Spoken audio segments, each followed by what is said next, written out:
Wassalatu wassalamu ala asyrafil anbiya'i wal mursalin wa ala alihi washabihi ajmain. Bersyukur kehadiran Allah yang telah memberikan kita semua sehat badan sehingga kita bisa menuntut ilmu pada kesempatan sore hari ini. Sebelumnya salawat dan salam kita serahkan kepada baginda Nabi besar Muhammad sallallahu alaihi wasallam. Sebelumnya terima kasih kepada Bapak dosen pengampu yaitu Bapak Putra Kasih Huta Barat yang telah memberikan kami kesempatan untuk presentasi. Dan terima kasih juga kepada teman-teman semua yang telah berhadir pada hari ini. Mari kita saksikan bersama hasil Project Citizen kelompok 2 yang berjudul Korupsi. Kepada kelompok 2 kami persilahkan. Assalamualaikum warahmatullahi wabarakatuh. Waalaikumsalam warahmatullahi wabarakatuh. Kami dari kelompok 2 ingin mempresentasikan hasil dari kelompok kami. Kami akan membawa tema yang bertemakan korupsi. Perkenalkan, nama saya Muhammad Aditya Nurski. Saya Nayal Syekira. Saya Dian Puspita Rahayu. Saya Syifaul Syofia. Saya Dara Sajidah. Saya Nadwa Rahmi. Saya Riza Hakra. Tanpa berlama lagi, selamat menyaksikan hasil dari presentasi kami. Kelompok 2 Semangat! Kelompok 2 Semangat! sebelah kanan, Kanan! sebelah kiri, Kiri! tepuk tangan. One, two, one, two. Kami dari kelompok 2.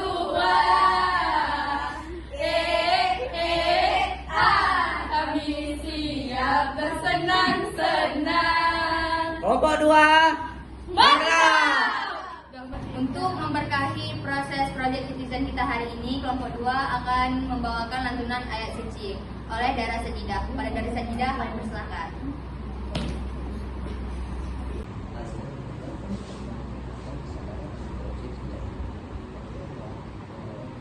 A'udzu billahi minasyaitonir rajim. Bismillahirrahmanirrahim. Alhamdulillahilladzi anzala 'ala 'abdihil kitaba wa lam yaj'al lahu 'iwaja. Qayyiman liyunzira ba'san shadidan min ladunhu wa يبشر المؤمنين الذين يعملون الصالحات أن لهم أجرا حسنا ماكثين فيه أبدا وينذر الذين قالوا اتخذ الله ولدا ما لهم به من علم ولا لآبائهم كبرت كلمة تخرج من أفواههم يقولون إلا كذبا فلعلك باغع نفسك على آثارهم إن لم يؤمنوا بهذا الحديث أسفا إنا جعلنا ما على الأرض زينة لها لنبلوهم أيهم أحسن عملا وإنا لجاعلون ما عليها صعيدا جرزا أم حسبت أن أصحاب الكهف والرقيم كانوا من آياتنا عجبا إذ أوى الفتية إلى الكهف فقالوا ربنا آتنا من لدنك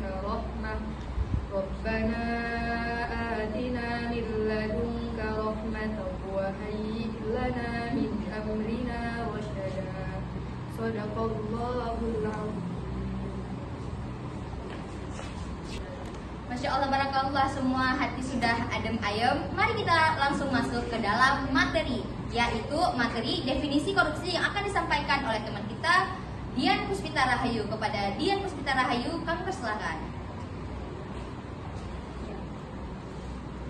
Di sini saya akan membahas tentang definisi masalah, yaitu tentang korupsi. Korupsi adalah perbuatan yang melanggar hukum dan menyimpang dari tugas resmi jabatan untuk memperkaya diri, orang lain, dan korporasi. Korupsi dapat merugikan keuangan negara, perekonomian negara, kesejahteraan, dan kepentingan umum. Kata korupsi berasal dari bahasa Latin yaitu corruptus dan corruptio, yang berarti kebusukan, keburukan, kebejatan, ketidakjujuran, dan penyimpangan dari kesucian. Korupsi bukan hanya masalah hukum, tetapi juga ancaman nyata terhadap kehidupan bangsa dan negara. Beberapa contoh tindak pidana korupsi antara lain: 1. Pemberian atau penerimaan suap. 2. Penggelapan dalam jabatan. 3. Pemerasan dalam jabatan. 4. Pungutan liar. 5. Penerima gratifikasi.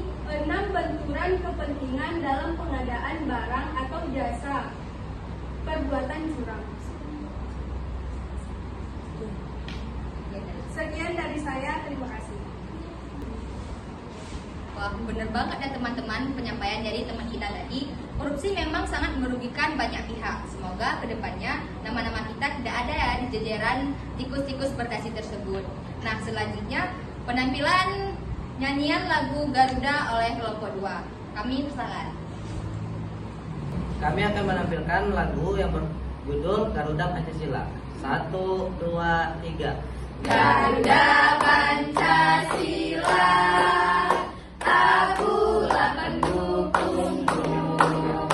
Patriot proklamasi, sedia berkorban untukmu. Pancasila dasar negara, rakyat adil makmur sentosa, pribadi bangsaku. Ayo maju, maju, ayo maju, maju, ayo maju, maju. Nah, teman-teman udah pada semangat kan? Langsung saja kita masuki ke dalam materi selanjutnya, yaitu contoh-contoh kasus korupsi yang akan dipaparkan oleh teman kita, yaitu Najlatul Rahmi dan Riza Hafra. Kepada Najlatul Rahmi dan Riza Hafra, kami silakan.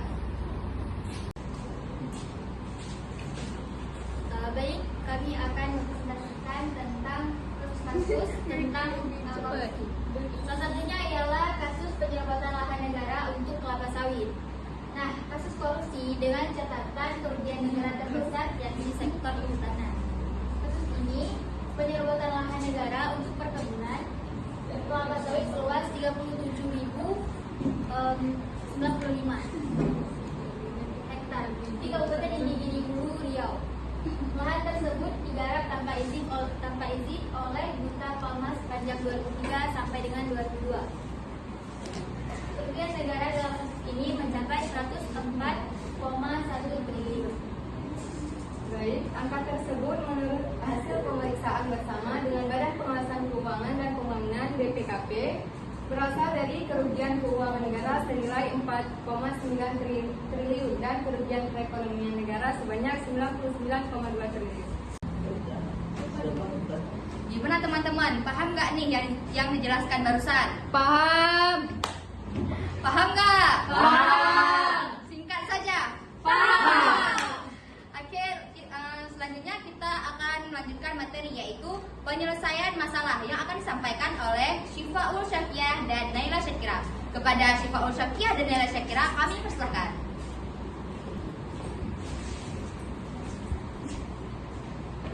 Baik, di sini kami akan menjelaskan tentang penyelesaian kasus korupsi. Penyelesaian masalah kasus korupsi dapat dilakukan dengan berbagai upaya, seperti yang pertama, meningkatkan transportasi. Pemerintah harus membuka akses informasi, terutama yang berkaitan dengan pengelolaan anggaran, tender proyek, dan keputusan strategis lainnya. Yang kedua, penguatan hukum dan sistem pengawasan. Memperkuat sarana dan prasarana hukum, serta menyempurnakan kelembagaan penegak hukum. Terus yang ketiga, pemberdayaan masyarakat. Meningkatkan peran masyarakat dalam pemberantasan korupsi. Terus yang keempat, pendidikan etika dan nilai-nilai integritas. Mendidik masyarakat tentang etika dan nilai-nilai integritas. Terus yang kelima, peningkatan kesadaran sosial. Meningkatkan kesadaran masyarakat akan bahaya korupsi. Baik, selanjutnya akan dijelaskan oleh teman saya Nabila Syakira. Baik, KPK menerapkan 3 strategi pemberantasan korupsi, yaitu penindakan, pencegahan, dan pendidikan. Nah, yang pertama yaitu soal penindakan.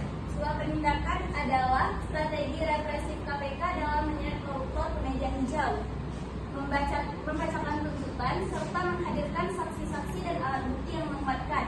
Strategi ini terdiri dari beberapa tahapan, yaitu penegakan laporan aduan masyarakat, penyelidikan, penyidikan, penuntutan, hingga eksekusi.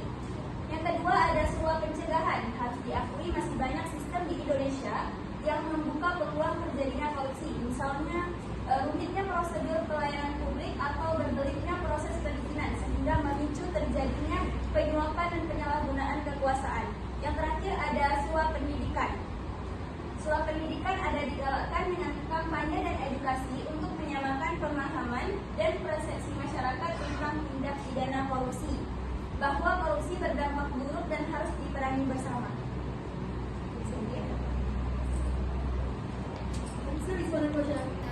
Kami akan menampilkan sebuah lagu, yaitu lagu Album Biru.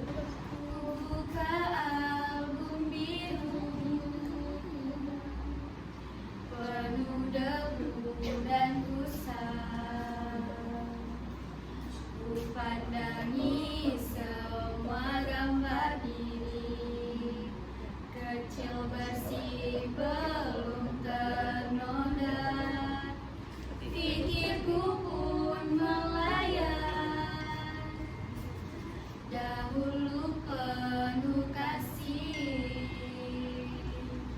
Teringat semua cerita orang tentang riwayatku. Kata mereka diriku selalu dimanja. Kata mereka diriku selalu ditimang. Oh bunda, ada dan tiada dirimu kan selalu ada di dalam hatiku.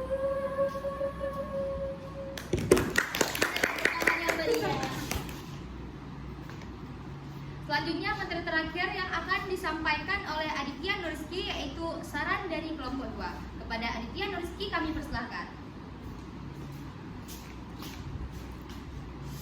Berikut kami akan menyampaikan beberapa saran yang mungkin sekiranya bisa dipertimbangkan oleh pemerintah pusat dalam penanggulangan korupsi di Indonesia. 1. Meningkatkan pendidikan anti korupsi dengan cara memasukkan pendidikan anti korupsi ke dalam kurikulum pendidikan, baik pendidikan sekolah dasar maupun pendidikan universitas. Yang kedua, mengajak partisipasi masyarakat, seperti mengajak masyarakat secara aktif melaporkan tindak pidana korupsi. Dan kita juga bisa memberikan penghargaan kepada satu individu atau organisasi yang sekiranya berjasa dalam proses penanggulangan korupsi di Indonesia. Yang ketiga, mereformasi sistem pemerintahan dengan cara menyederhanakan birokrasi dengan tujuan untuk mengurangi peluang korupsi dalam sistem administrasi, dengan membuat proses perencanaan anggaran, tender, juga pengadaan barang dan jasa menjadi lebih transparan. Yang keempat, kampanye publik melawan korupsi dengan cara menggalakkan kampanye anti korupsi melalui media sosial, televisi maupun komunitas lokal. Kita juga bisa menerapkan nilai-nilai kejujuran menjadi budaya dalam lingkungan keluarga, masyarakat, pendidikan, dan juga lingkungan kerja. Sekian dari saya, terima kasih. Sekian dari kelompok kami. Terima kasih telah menonton. Dadah. Sayonara, sayonara, sampai berjumpa lagi. Mari pulang, marilah pulang, marilah pulang bersama-sama. dadah. Sekian presentasi dari kelompok 2. Kami akhiri, wabillahi taufiq wal hidayah. Assalamualaikum warahmatullahi wabarakatuh.